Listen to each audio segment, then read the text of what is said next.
اللهم رحمتك أرجو فلا تكلني إلى نفسي طرفة عين، وأصلح لي شأني كله، لا إله إلا أنت.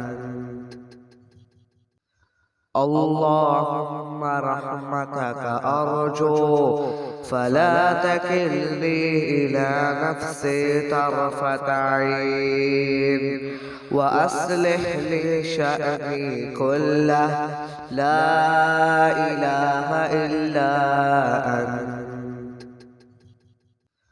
اللهم رحمتك أرجو فلا تكلني إلى نفسي طرفة عين، وأصلح لي شأني كله، لا إله إلا أنت.